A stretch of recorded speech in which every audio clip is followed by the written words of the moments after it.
मेरा नाम डॉक्टर जावेद सिद्दीकी, मैं राष्ट्रीय प्रभारी विधवा विकलांग सेवा समिति से हूँ। मेरी आपसे गुजारिश और रिक्वेस्ट है, हाथ जोड़ के जो भी इस वीडियो को देख रहा हो, पहले तो सबसे पहले हमारे चैनल को सब्सक्राइब करें और जितने भी हमारे विधवा विकलांग सेवा समिति में हिंदुस्तान के अंदर जितने भी पदाधिकारी हैं उनका पर ये हद से ज़्यादा से ज़्यादा करके इसको चैनल को सब्सक्राइब कराएं, खुद भी करें और अपने जितने भी लोग रिश्तेदार हैं, रिलेटिव हैं, यार हैं, दोस्त हैं, सबसे रिक्वेस्ट है कि ज़्यादा से ज़्यादा चैनल को सब्सक्राइब करवाएं, लाइक करवाएं, क्योंकि हम चाहते हैं कि हमारी खबर हिंदुस्तान के हर एक दिव्यांग के पास पहुँचे और हर इंसान के पास पहुँचे। ये हम विधवा विकलांग सेवा समिति में दिव्यांगों के लिए काम कर रहे हैं। तो सबसे ज़्यादा रिक्वेस्ट है कि इस चैनल को सब्सक्राइब करें, लाइक करें और कमेंट्स में लिख के भेजें कि कहीं आपको किसी विधवा को विकलांग को कहीं दिक्कत है तो हम उसको लिख के भेजें, उसका हम समाधान मतलब कि प्रशासन से करेंगे। और जैसा हमारे अभी राष्ट्रीय अध्यक्ष जी ने बोला कि पेंशनों में दिक्कत हो रही है और विधवाओं को जैसो एक्सपायर हो गए उनके फैमिली में दिक्कत हो रही है, प्रशासन नहीं सुन पा रहा है। तो हमारा तात्पर्य हो रहा है कि हम हमारे गाजियाबाद जिले के संजीव शर्मा विधायक जी हैं, उनसे जाके मिले और उनसे मिलने के बाद फिर हमारा प्रोग्राम है ज़्यादा से ज़्यादा जनसंख्या में कि हम लखनऊ जाएं और हमारे मुख्यमंत्री योगी आदित्यनाथ जी से जाके मिले और सारी अपनी बातें रखें। इसी के साथ मैं अपनी बात समाप्त करता हूँ और मैं कहना चाहता हूँ कि कुछ बातें हमारे राजीव त्यागी जी अपनी तरफ से बोलें। राजीव त्यागी विधवा सेवा समिति से मैं ये कहना चाहता हूँ कि हमारे जितने भी विकलांग हैं आपस में मिलजुल कर रहें, एक दूसरे की कोई रिश्वतखोरी ना लें, ना ही कोई विकलांग किसी को रिश्वतखोरी जाए, किसी के बहकावे में ना आए और अपने मिलजुल के एक दूसरे को ये देंगे कि ये गलत है वो अच्छा है। और उसमें जो भी हमारी संस्था के अंदर काम होगा वो एक 4 आदमियों के बीच में जो बात रखी जाएगी वही होगा, एक आदमी के कहने से कोई काम नहीं होगा। और सबसे ज़्यादा मैं ये कहना चाहता हूँ कि हमारा विकलांग एक विकलांग को देख के नहीं समझ पा रहा कि ये विकलांग है क्या। विकलांग के ऊपर विकलांग रिश्वत मांगता है, अगर उसकी सेवा विकलांग की नहीं कर सकता तो कुछ नहीं कर सकता, वो किसी लायक नहीं। पहले तो अपने आप को सुधारे विकलांग, उसके बाद मैं कहना चाहता हूँ मिलजुल के इसकी लड़ाई लड़े। जैसे कि हमारी पेंशन नहीं आ रही, पेंशन के बारे में जाते तो अधिकारी टालमटोली करते हैं, उससे मिलकर विकलांग कल्याण अधिकारी से मिलकर एक विकलांग दूसरे विकलांग की मदद करे। किसी का साधन नहीं है तो उसे अपने साथ ले जाए, किसी पे किराया नहीं है तो उसे अपने किराए से लेके जाए, लेकिन एक दूसरे की मदद करे, उसे विकलांगता बोलते हैं। मैं इससे ज़्यादा कुछ नहीं कहना चाहता। मैं राजनीति की बात समाप्त हो चुकी है। मैं 2 बातें कहना चाहता हूँ।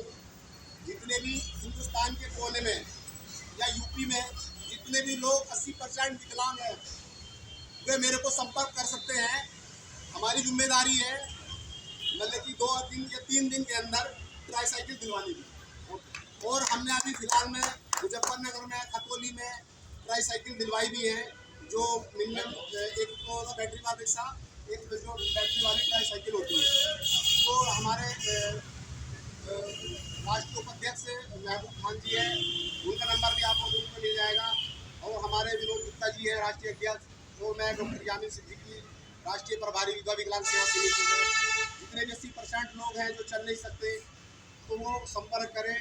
हम उन्हें आश्वासन देते हैं कि हम 100% नहीं 150% हम उनको ये दिलवाएंगे, क्योंकि इसका सारा सेंटर हमारी यूपी का नोएडा के अंदर है और ऑलरेडी हम पहले दिलवा भी चुके हैं। और मैं अध्यक्ष से कहूँगा कि कुछ और बोलोगे या आप कोई बात करना चाहता हो तो बताइए। हमारे सामने सबसे बड़ी हमारे दिव्यांग समाज के सामने रोजगार की बहुत बड़ी समस्या, विकट समस्या। जब हमने नरेंद्र कुमार दिव्यांगजन राज्य मंत्री नरेंद्र कुमार कसरती के यहाँ धरना दिया था तो मंत्री महोदय जी के सामने हमने एक बात लगी थी कि जो हमें 1000 रुपया महीना पेंशन गारंटी पर अगर हमें बैंकों से 2.5 लाख का लोन दिव्यांगजनों को रोजगार के लिए कराता है तो काफी संख्या में उत्तर प्रदेश के दिव्यांगजन एक दिव्यांग है वो लोग अपना बोल सकते हैं, अपना बिजनेस चालू कर सकते हैं, जिसमें हमें संसद जी ने आश्वासन भी दिया था, लेकिन अभी तक 1.5 साल बीत गए, उसके बाद भी अभी तक राज्य मंत्री नरेंद्र कुमार कसब जी ने इस तरफ कोई इशारा नहीं किया, न ही कोई ध्यान दिया। दिव्यांग नाम हमारे को प्रधानमंत्री जी ने दे तो दिया, लेकिन जो दिव्यांग की दशा है वो क्यों बनी हुई है उसकी तरफ इस सरकार का कोई ध्यान नहीं है। हम सरकार के कोई विरोधी नहीं है, हम ये चाहते हैं ये सरकार आगे बढ़े, लेकिन हम ये चाहते हैं कि जो दिव्यांग जिनके पास रोजगार है नहीं है, उनको पेंशन नहीं मिल रही है, जो है इन समस्याओं को कम किया जाए। अगर सरकारी परिसरों में प्रमुख चौराहे के आसपास हमें 6 फुट की भी जगह अगर जिला प्रशासन उपलब्ध करा दें तो हमारे दिव्यांगजन रोजगार मिल सकता है। अगर हमारे 50 दिव्यांगों को भी रोजगार मिला तो उस 50 दिव्यांगजन के रोजगार मिलने से कम 200 दिव्यांगजनों को रोजगार कर सकेंगे, क्योंकि एक दिव्यांगजन 2 दिव्यांगजनों को रोजगार देगा और 2 दिव्यांगजन को रोजगार मिलने से 2 दिव्यांगजनों के परिवार के 10 सदस्य बढ़ सकते हैं। अगर इस बार हमारी मांगों पर गौर नहीं किया गया, पहले तो हम विधायक आदरणीय दिलीप शर्मा जो हमारे विधायक जी हैं उनका सम्मान करेंगे, उनके सामने अपनी समस्या रखेंगे, रोजगार की प्रमुख समस्या है उस पर रखेंगे। अगर वो नहीं मानी जाती हैं तो अप्रैल माह में जैसे हम कहते आ रहे हैं कि हम जल समाधि लेंगे, छोटा हरिद्वार में जल समाधि लेंगे, उसके पहले मुख्यमंत्री आदरणीय जी से भी मिलेंगे और इस बीच हमारे जो हैं राज्य सचिव जी हैं सुरेश चौहान जी, वो भी उसकी बातें रखेंगे कि विकलांगों के सामने क्या समस्या है।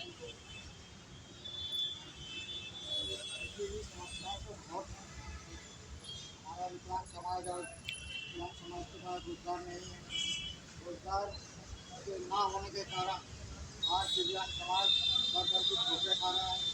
अपना क्या कहता है समाज जो है उनको रोजगार नहीं मिलता, ना ही उनको कोई क्या कहते हैं कैंसल, ना ही क्या कहते हैं 5,000 रुपये कम से कम कैंसल हो। और हमारे क्या कहते हैं जितने भी दिव्यांग हैं उनको रोजगार दिया जाए।